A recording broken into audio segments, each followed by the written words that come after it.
Les calculs de quantité de matériaux de finition en design d'intérieur. Alors, c'est important ici de comprendre que ces deux diaporamas vont faire un petit peu la lumière sur la façon de calculer les matériaux pour des estimés préliminaires, je tiens à le souligner, parce que toutes les mesures et quantités dans les projets doivent être confirmées par les différents intervenants. C'est sûr que vous pouvez calculer directement les quantités à partir de vos dessins, vos fichiers AutoCAD ou Revit, mais ici, dans ce diaporama, je vais quand même vous montrer euh, une façon, je vous dirais, plus traditionnelle de calculer, mais au moins vous allez comprendre la façon dont on calcule justement les matériaux. Alors, on poursuit avec les matériaux vendus au pied carré. Alors ici, j'ai fait une liste assez exhaustive pour vous montrer les matériaux qu'on utilise dans le design d'intérieur qui sont vendus au pied carré. Alors, porcelaine, céramique et mosaïque, peu importe le format. Revêtement de sol souple, ça comprend les carreaux et les planchettes. La plupart des tapis en carreaux ou en languettes, les parquets de bois, carreaux de liège, de cuir, miroirs et verre, la plupart des acryliques, pierre, quartz et surface solide, briques murales décoratives, bois mural décoratif. Alors, dans tous ces cas-là, nous cherchons à connaître le nombre de pieds carrés, donc pour couvrir une surface. Alors, on parle ici de l'aire. Alors, le plus facile à comprendre pour vous, c'est le calcul de quantité de carreaux de sol ou de mur. Alors ici, on cherche l'aire, donc une surface. Alors, je commence avec ce qu'on voit en bas. Alors, admettons dans le cas d'un carreau de 8 par 8 ou un hexagone qui fait, disons, 4 ou 5 par 5. Alors, puis même un grand carreau sur la droite, 24-24, on va calculer quand même au pied carré. La seule différence, c'est que plus le carreau sera petit, moins on va ajouter de quantité pour la perte et le contraire, plus le carreau est grand, plus il va y avoir de la perte. Alors en bas, j'ai un sol de, disons, 10 pieds par 12 pieds. Ça me donne un total de 120 pieds carrés, auquel je vais ajouter un 10% supplémentaire de perte. Et sur la droite, j'ai un mur de 10 par 8 pieds 6. Donc à ce moment-là, vous pouvez l'arrondir, disons, à 9 pieds pour faire le calcul. Ça vous donne 90 pieds carrés plus une perte un peu plus grande de 15% ou plus. Dans le cas de calcul de plainte ou de bandes décoratives qui se trouvent être linéaires et qu'on veut transformer en pieds carrés, alors ici c'est un petit peu plus complexe, je vais quand même vous l'expliquer. Alors admettons que je veux faire une plainte en porcelaine dans une salle de toilette qui ferait un périmètre donc en pieds linéaires de 20 pieds. Alors, j'ai 20 pieds pour faire le tour complet de ma salle de toilette et j'ai un carreau qui fait 2 pieds, donc 1 pied par 2 pieds. Alors, ce que je pourrais faire, je prends le carreau, je le coupe en deux. Alors, ça va me faire des plaintes de 6 pouces de haut par 2 pieds de long. Alors, pour faire tout le périmètre, ça va me prendre 10 morceaux de 2 pieds. Et on sait que un morceau, c'est une demi-tuile. Ça veut dire que ça me prendrait 10 morceaux, donc ça m'a pris 5 tuiles coupées pour arriver à faire le tour.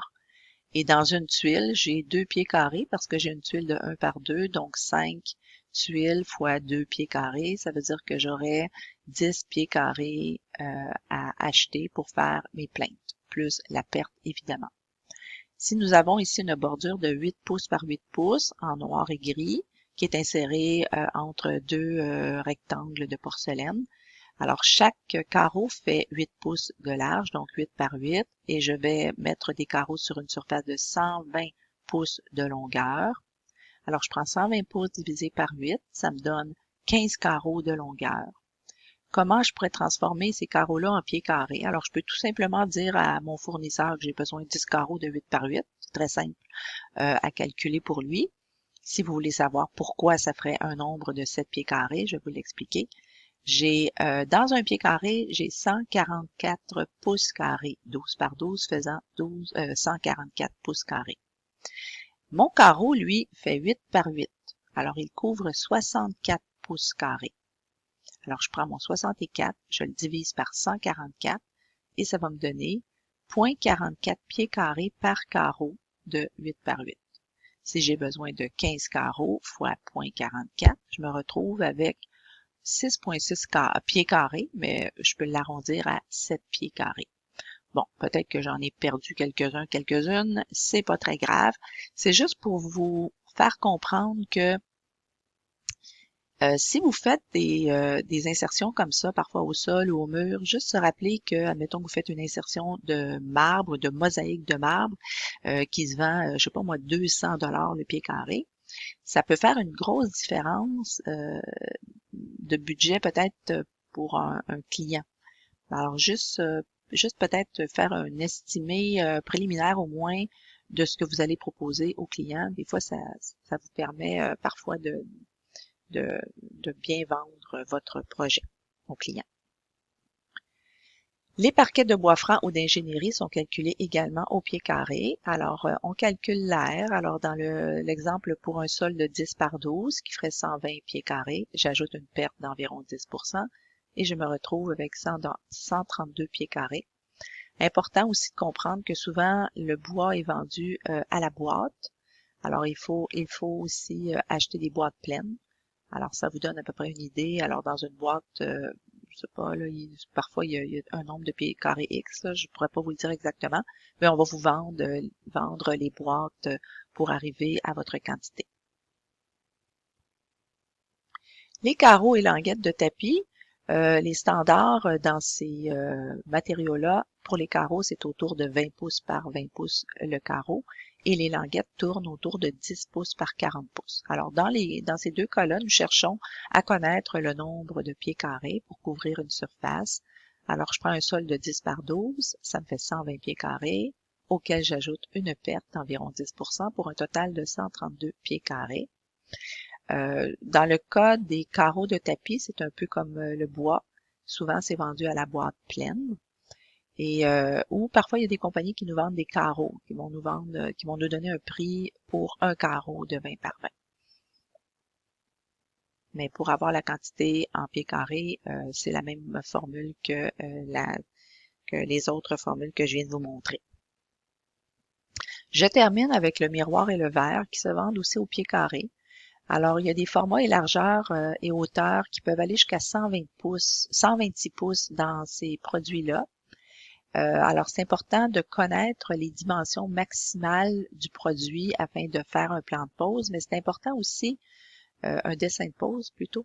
C'est important par contre de comprendre que, étant donné qu'on est dans des dimensions assez grandes, il faut s'assurer que lors de l'installation, on va pouvoir passer avec les morceaux dans l'embrasure d'une porte, par exemple, ou dans un ascenseur. Alors, d'où l'importance de faire un dessin en élévation pour montrer les morceaux au vitrier. Lui va aller prendre les mesures sur place, il va vous conseiller aussi, mais est-ce que vous allez prendre des morceaux de 4 par 8? Est-ce que vous allez faire des morceaux de 4 par 4 en carreau? Alors, c'est important de comprendre ceci. Alors, on commence avec le mur qui est à droite pour une salle de yoga. Alors, j'ai un mur de 12 pieds de large par 8 pieds de haut. Alors, évidemment, je ne peux pas mettre des morceaux plus hauts que la porte. Alors, sinon, je pourrais pas les rentrer dans la salle. Alors, j'ai décidé de mettre des morceaux de 4 pieds par 8 pieds de haut sur une longueur de 12 pieds. Mais dans un cas comme dans l'autre, vous pouvez tout simplement étant donné que le miroir se vend au pied carré, calculer 12 par 8, ça va vous donner autour de 96 pieds carrés, plus la perte, évidemment, plus le prix de pose, etc.